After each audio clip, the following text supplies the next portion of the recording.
Get out of your own way, putting up with broken promises. Putting up with broken promises. Shakespeare says this, and I quote, "And be these juggling fiends no more believe that palter with us in a double sense, that keep the word of promise to our ear and break it to our hope." Shakespeare. Francois de la Rochefoucauld says this, and I quote, "We promise according to our hopes and perform according to our fears." We promise according to our hopes and perform according to our fears. Putting up with broken promises. Broken promises are devastating because they clash with one of our deepest longings, to believe in other people.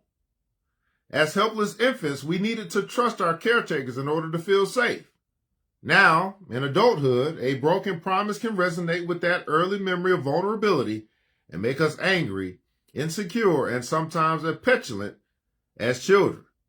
What makes broken promises frustrating as well as painful is when promise breakers don't own up to their misdeeds, often because they don't realize they made a promise in the first place. To make themselves feel comfortable, people will carelessly say things to ease our tensions, soothe your worries, or more selfishly get you off their backs. They don't realize that you plan to hold them to their word. Hence, the boss hints at promotions to make employees feel secure. Parents propose a trip to Disneyland to shut their kids up. And men allude to marriage to reassure their girlfriends and bask in the glow of adoration. In their minds, appeasing an awkward situation overrides the possible long-term consequences. Sometimes we on the receiving end make it easy for promise breakers by not holding them accountable. In order not to make waves and to maintain their basic sense of trust, we rationalize the betrayal with, "Oh, he just made a mistake," or "she must have forgotten." We do this because we are so frustrated that we are on the brink of exploding or imploding, and we're terrified of losing control. Unwilling to lose a friend or cause an ugly scene, we ease off and say it's okay, and eagerly accept their promise another time. Making excuses for chronic promise breakers is invariably self-defeating.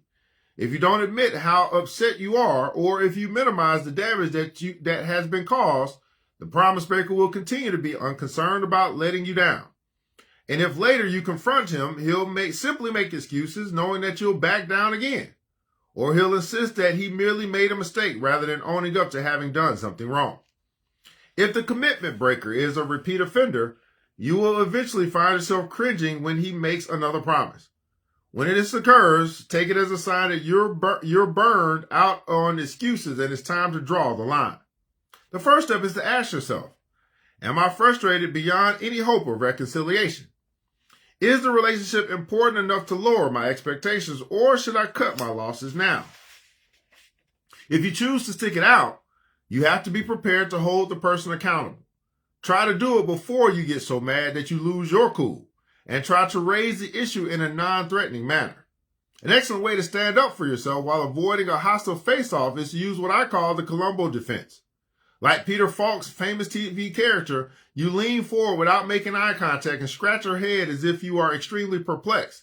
Then you say that, while you might be mistaken, you seem to remember that some kind of promise had been made. This is a disarming way to introduce a delicate subject when truth is on your side, but you don't want to rub the other person's nose in it. A patient of mine named Mandy used the method with her boyfriend Tom, who had a habit of letting business interfere with romance. Once, when he counseled a long weekend at a desert spa, Tom said, "I'll make it up to you. Next spring, my schedule will be lighter. We'll go to Hawaii for a week." As spring edged towards summer with no trip in sight, Mandy grew increasingly annoyed.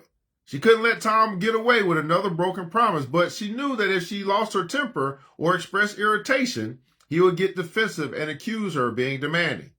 Instead, Mandy used the Columbo defense. One night, after a lovely dinner, she said to Tom, "I'm kind of confused. Maybe my memory is off, but I believe you said we were going to arrange a trip to Hawaii this spring. Do you remember that?"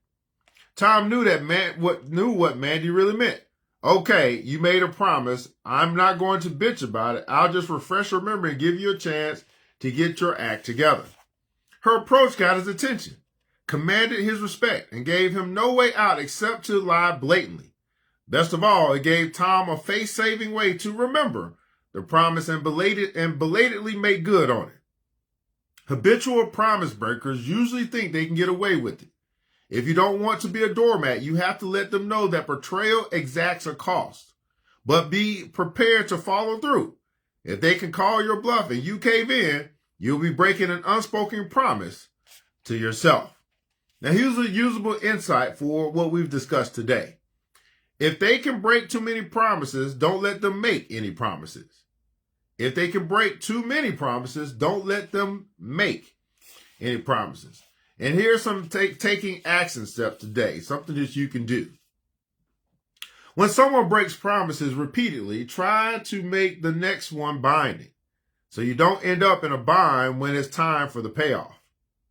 Clarify your expectations. That sounds like a promise. If you don't come through, it's going to hurt. So how much should I bank on it? Don't bring up past offenses. It's a waste of time and possibly an invitation to a fight. Establish a time frame.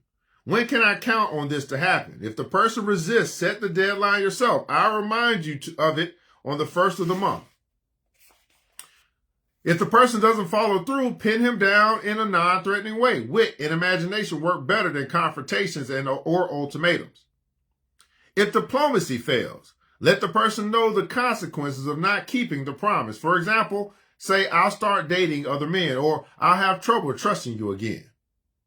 If you follow these steps, the promise breaker might turn into a promise keeper.